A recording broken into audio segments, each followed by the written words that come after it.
മാന്യ പ്രേക്ഷകർക്ക് ഇലഞ്ഞൂർ ബ്ലോഗിലേക്ക് സ്വാഗതം. നമ്മൾ ഇപ്പോൾ കാണുന്ന വീഡിയോ ചെറുകിഴങ്ങ്, നമുക്കൊക്കെ ഏറെ സുപരിതമായ ചെറുകിഴങ്ങ് നടുന്ന രീതിയാണ്. ചെറുകിഴങ്ങ് ആരോഗ്യത്തിന് വളരെ ഉത്തമമായ ഒരു ഭക്ഷ്യവിളയാണ് ചെറുകിഴങ്ങ്. വളരെ പണ്ട് കാലം മുതൽ തന്നെ കേരളീയ വീടുകളിൽ കൃഷിക്കാർ എല്ലാവരും ചെയ്തിരുന്ന ഒരു കൃഷിയാണ് ചെറുകിഴങ്ങ്. ഒരു പക്ഷേ സ്വാദിഷ്ടമായ ഭക്ഷണങ്ങളിൽ ഏറ്റവും നല്ല ഭക്ഷണം ഈ കിഴങ്ങാണ്. കിഴങ്ങ് തീക്കനലിൽ ചുട്ടു തിരുമ്പോൾ കിട്ടുന്ന ആ സ്വാദ് അത് പറഞ്ഞറിയിക്കാൻ പറ്റാത്തതാണ്. അതുപോലെ തന്നെ പുഴുങ്ങി കപ്പയൊക്കെ പുഴുങ്ങുന്ന പോലെ ഇത് പുഴുങ്ങി തിന്നാൻ നമുക്ക് സാധിക്കും. കറി വയ്ക്കാൻ നമുക്ക് സാധിക്കും. ഇത് വറുത്ത് കഴിക്കാൻ നമുക്ക് സാധിക്കും. കപ്പയോടൊപ്പം ഇത് അരിഞ്ഞിട്ട് വേവിച്ച് കഴിക്കാൻ നമുക്ക് സാധിക്കും. അങ്ങനെ വ്യത്യസ്ത വിഭവങ്ങൾ ഉണ്ടാക്കാൻ പറ്റുന്ന ഒരു ഭക്ഷ്യവിളയാണ് ഈ ചെറുകിഴങ്ങ്. അപ്പോൾ ചെറുകിഴങ്ങിൻ്റെ നടിയിലും അത് എങ്ങനെ നമുക്ക് വിളവ് വർദ്ധിപ്പിക്കാൻ, പഴയ കാലങ്ങളെപ്പോലെ തന്നെ നമുക്ക് ഒരുപാട് ഭൂമിയൊന്നുമില്ല, ധാരാളമായി കൃഷി ചെയ്ത് കൂടുതൽ ഉൽപ്പാദിപ്പിക്കാൻ നമുക്ക് കഴിയുന്നില്ല. അപ്പോൾ ചെറിയ രീതിയിൽ കൃഷി ചെയ്ത് കൂടുതൽ ഉൽപ്പാദിപ്പിക്കാൻ എങ്ങനെ കഴിയും എന്നതാണ് നമ്മളിവിടെ വിശദമാക്കുന്നത്. അപ്പോൾ നമ്മൾ ചെയ്യേണ്ട ഒരു കാര്യം, നമ്മളെല്ലാവരും കേട്ടിട്ടുണ്ടോ, വിത്ത് ഗുണം 10 ഗുണം. ഏത് വിത്ത് നടാൻ വേണ്ടി നമ്മൾ തിരഞ്ഞെടുത്താലും അതിൻ്റെ മാതൃസസ്യത്തിൻ്റെ വിളവ് നമ്മളൊന്ന് ചെക്ക് ചെയ്യേണ്ട ആവശ്യമാണ്. അതായത് ആത്മാർത്ഥതയുള്ള കർഷകരുടെ കയ്യിൽ നിന്ന് മാത്രമേ നടീൽ വസ്തുക്കൾ വാങ്ങിക്കാവൂ എന്ന് ചുരുക്കം. ഒരിക്കലും കടകളിൽ നിന്നോ അതുപോലെ തന്നെ ആത്മാർത്ഥമില്ലാത്ത കച്ചവട തന്ത്രങ്ങൾ മാത്രമുള്ളവരുടെ കയ്യിൽ നിന്നും നടീൽ വസ്തുക്കൾ വാങ്ങിക്കരുത്. അത് ഒരു പ്രത്യേക സംഗതിയാണ്.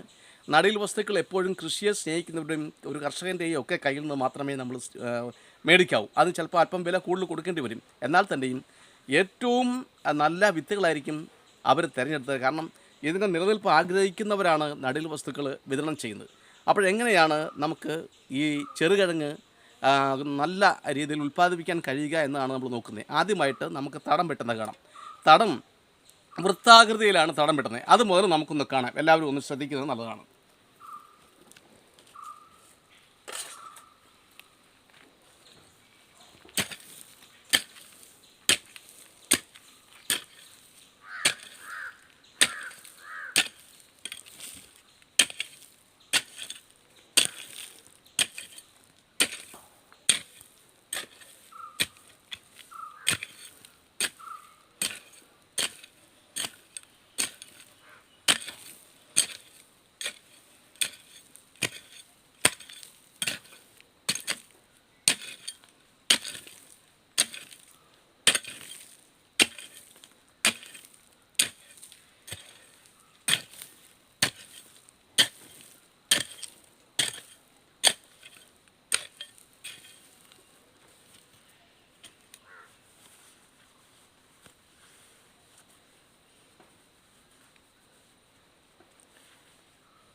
ഇതേപോലെയാണ് ചെറുകിഴങ്ങ് നടാനുള്ള തടം വെട്ടേണ്ടത്.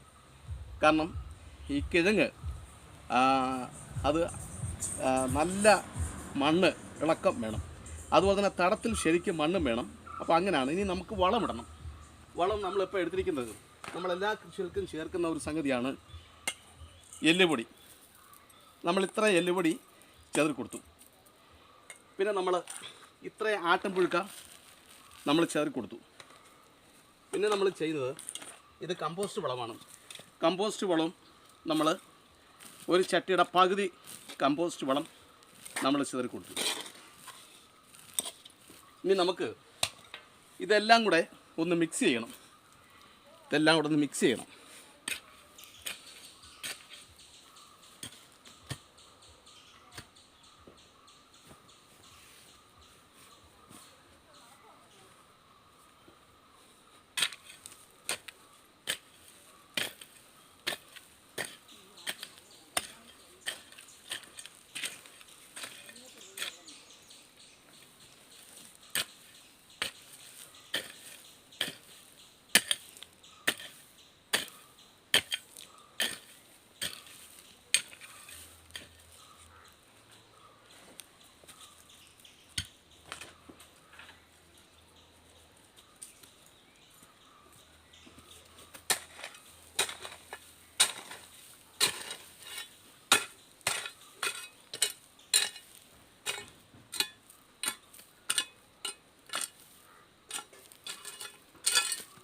ഇതേപോലെ ഒരു കൂനയാക്കണം നമ്മൾ.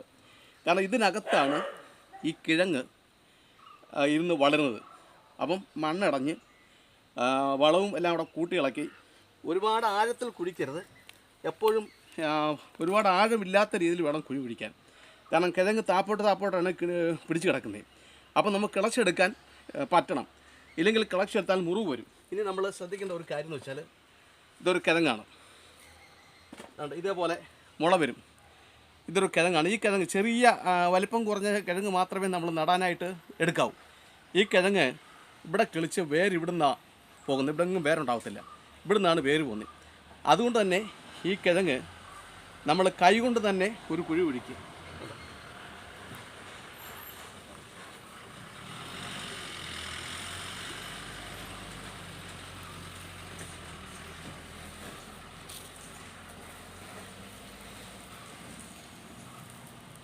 ഏറ്റവും എളുപ്പത്തിൽ വിളവ് ലഭിക്കുന്ന ഒരു ഭക്ഷ്യവിളയാണ് കിഴങ്ങ്.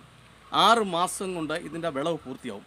വിളവ് പൂർത്തിയാവുന്നുണ്ടെങ്കിൽ ആ ഇലകൾക്ക് ഒരു ചെറിയ മഞ്ഞ നിറം വ്യാപിക്കുന്നുണ്ടെങ്കിൽ നമുക്കിത് കിളച്ചെടുക്കാം. ഇതിന് 2 വളം കൂടി നമുക്ക് ചേർക്കേണ്ടതുണ്ട്. അത് നമ്മുടെ ഇലഞ്ഞൂർ വ്ളോഗിൻ്റെ പ്രേക്ഷകർ നമുക്ക് കാണിക്കാം. ഇനിയിപ്പോൾ നമ്മൾ ചെയ്യാൻ പോകുന്നത് ഇതിൻ്റെ പുറത്ത് കരിയില ഇടണം. എന്തിനാണ് കരിയില ഇടുന്നതെന്ന് ചോദിച്ചാൽ ഇത് തറഞ്ഞു പോകാതിരിക്കാനാണ്. കരിയില ഇടാതിരുന്നാൽ ഇത് തറഞ്ഞു പോവുകയും കിഴങ്ങ് വലിയ ആവാതിരിക്കുകയും ഉൽപ്പാദനം കുറയുകയും ചെയ്യും. അതിന് നമ്മൾ കരിയിലയാണ് ഇനി നമ്മൾ ഇടാൻ പോകുന്നത്. കരിയില ഇട്ടിട്ട് ഇതിൻ്റെ നീക്ക് പോകണം. ഇത്രയും കരിയില വേണം.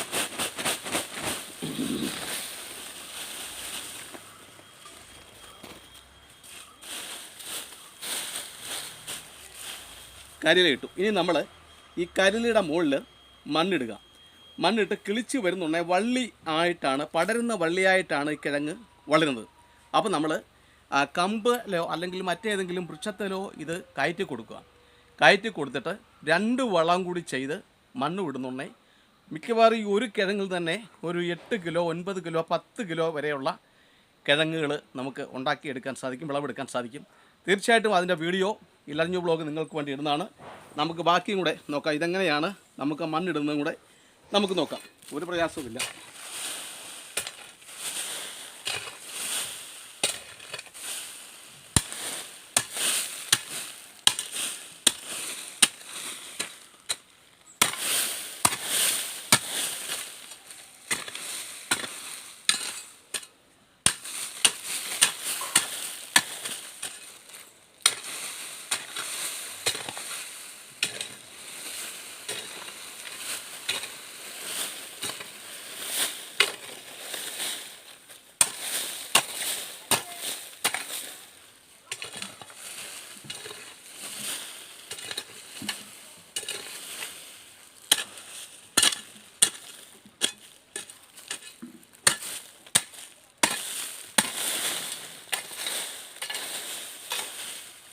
നമ്മൾ ശ്രദ്ധിക്കേണ്ട ഒരു പ്രധാനപ്പെട്ട കാരണം കാച്ചിൽ നടുന്നതിൻ്റെ കൂടെ തന്നെ ഇതിന് കരിയിലയുടെ പുറത്ത് കട്ടിക്ക് മണ്ണിടരുത്.